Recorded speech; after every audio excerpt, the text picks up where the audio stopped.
It is now almost 2 months since the people of this country began to put up with restrictions on their freedom, your freedom, of a kind that we have never seen before in peace or war. And you have shown the good sense to support those rules overwhelmingly. You've put up with all the hardships of that program of social distancing because you understand that as things stand, and as the experience of every other country has shown, it's the only way to defeat the coronavirus, the most vicious threat this country has faced in my lifetime. And though the death toll has been tragic and the suffering immense, and though we grieve for all those we have lost, it is a fact that by adopting those measures we prevented this country from being engulfed by what could have been a catastrophe in which the reasonable worst-case scenario was 500,000 fatalities. And it's thanks to your effort and sacrifice in stopping the spread of this disease that the death rate is coming down and hospital admissions are coming down.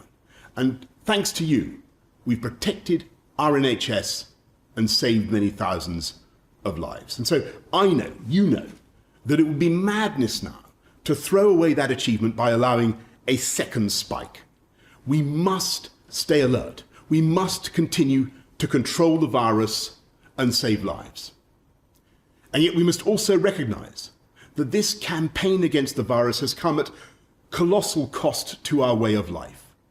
We can see it all around us in the shuttered shops and abandoned businesses and darkened pubs and restaurants. And there are millions of people who are both fearful of this terrible disease and at the same time also fearful of what this long period of enforced inactivity will do to their livelihoods and their mental and physical well-being, to their futures and the futures of their children.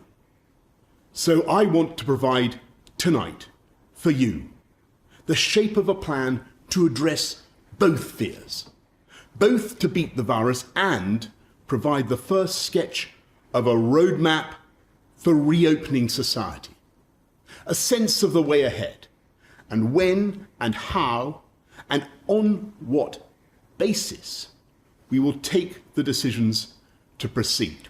I'll be setting out more details in Parliament tomorrow and taking questions from the public in the evening. I've consulted across the political spectrum, across all 4 nations of the UK.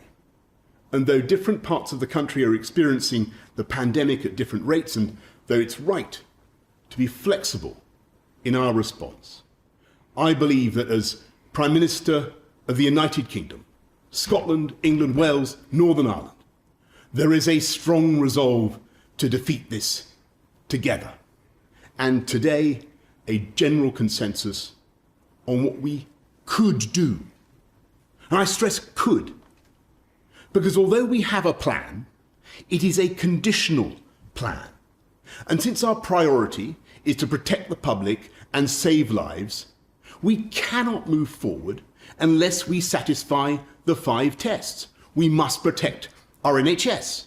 We must see sustained falls in the death rate. We must see sustained and considerable falls in the rate of infection. We must sort out our challenges in getting enough PPE to the people who need it. And yes, it's a global problem, but we must fix it. And last, we must make sure that any measures we take do not force the reproduction rate of the disease, the R, back up over 1, so that we have the kind of exponential growth we were facing a few weeks ago. And to chart our progress and to avoid going back to square one, we're establishing a new COVID alert system run by a new joint biosecurity centre. And that COVID alert level will be determined primarily by R and the number of coronavirus cases, and in turn, that COVID alert level will tell us how tough we have to be in our social distancing measures. The lower the level, the fewer the measures, the higher the level, the tougher and stricter we will have to be. There will be 5 alert levels. Level 1 means the disease is no longer present in the UK And level 5 is the most critical, the kind of situation we could have had if the NHS had been overwhelmed.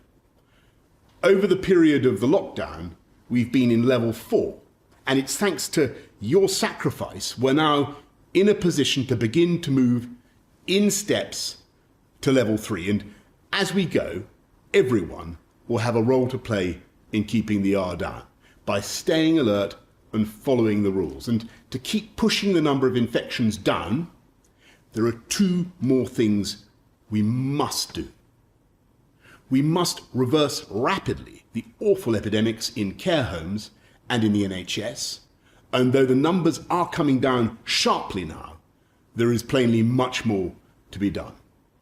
And if we're to control this virus, then we must have a world-beating system for testing potential victims and for tracing their contacts, so that, all told, we're testing literally hundreds of thousands of people every day.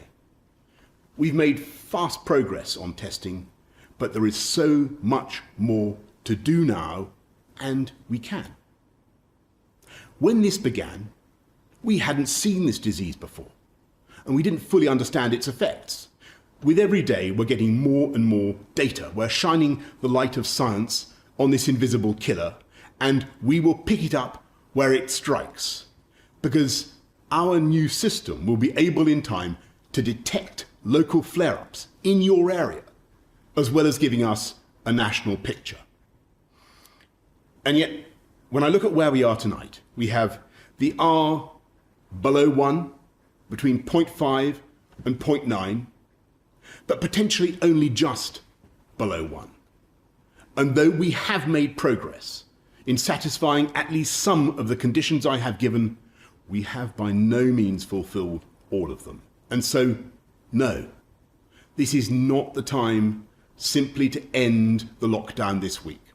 Instead, we're taking the first careful steps to modify our measures. And the first step is a change of emphasis that we hope that people will act on this week. We said that you should work from home if you can, and only go to work if you must. We now need to stress that anyone who can't work from home, for instance, those in construction or manufacturing, should be actively encouraged to go to work, and we want it to be safe for you to get to work.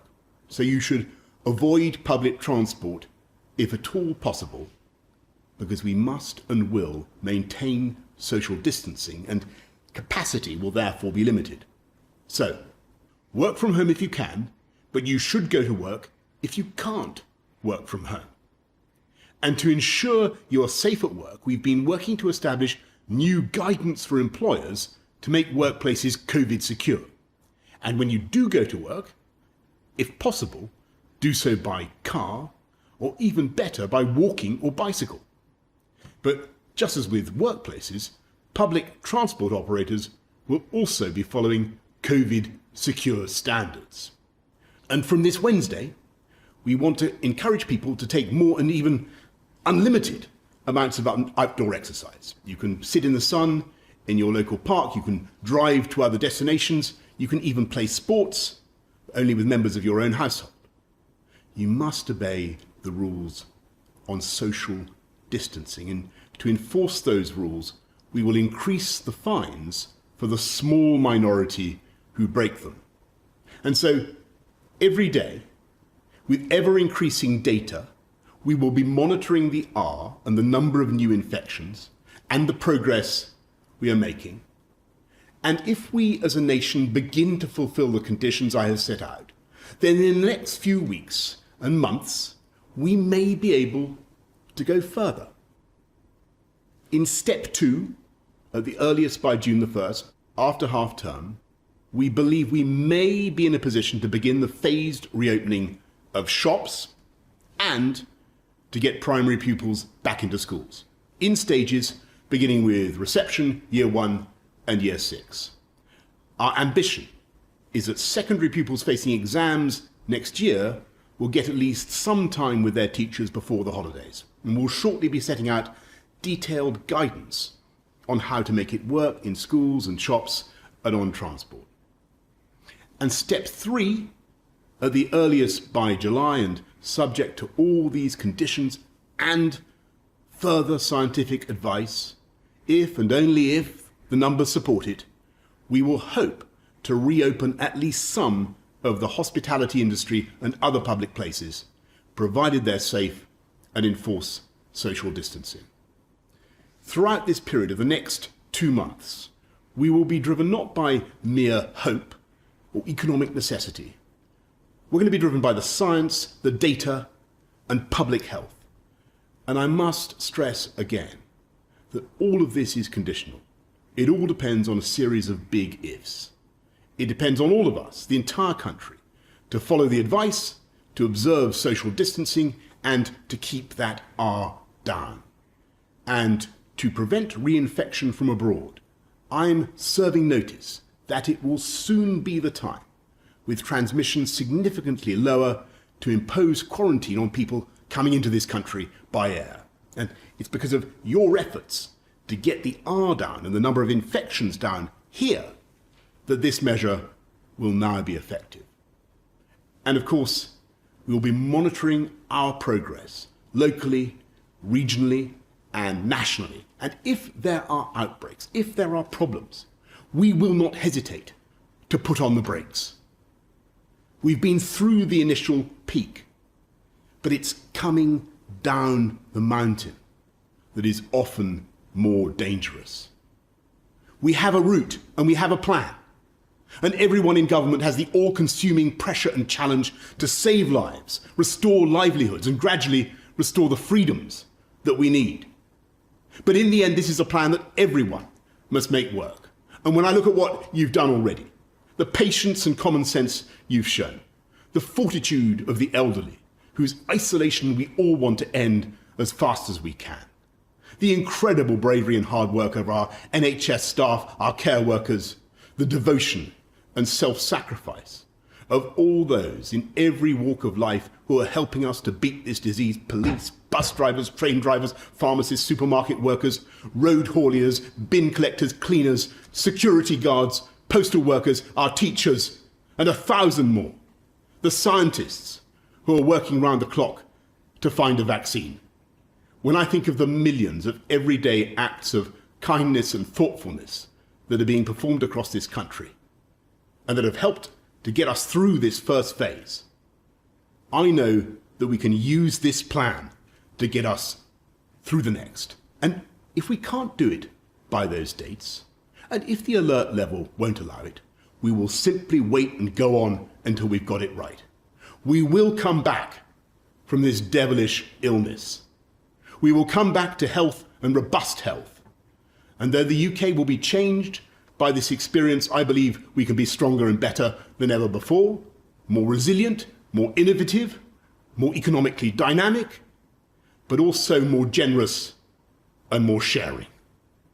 But for now, we must stay alert, control the virus, and save lives. Thank you very much.